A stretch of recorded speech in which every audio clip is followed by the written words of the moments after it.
Redcord is a suspension-based system developed in Norway in the 90s, and then it got named Redcord in the 2000s. It's a suspension-based system that utilizes different bungees and different harnesses to help unweight patients and create a pain-free experience for exercise.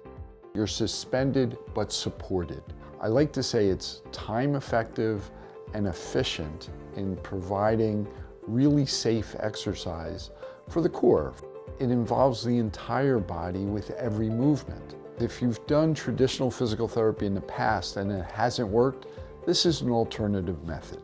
So the patient's in charge of the exercise, and what we try to do is push them, but within their limits. And by utilizing the Redcord, we can unweight them at different ways so they can work easier or work harder depending on how they're doing. You'll see sometimes when we're performing treatments on Redcord that there is different shaking of the ropes and shaking of the cords, and that happens to try to facilitate muscular activation. So by shaking on those cords, we're trying to recruit more muscle fibers in order to just get a better activation. Some of the goals with Redcord: we try to restore range of motion, we try to facilitate neuromuscular function, and then hopefully facilitate with carryover into the functional component as well.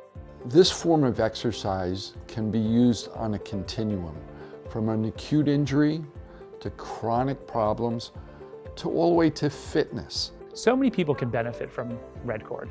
Mostly I treat a lot of low back pain and neck pain on Redcord, but it doesn't mean other people can't benefit. Shoulder pain, knee pain, hip pain, and even different neurologic conditions such as Parkinson's, multiple sclerosis, and gait and balance dysfunctions.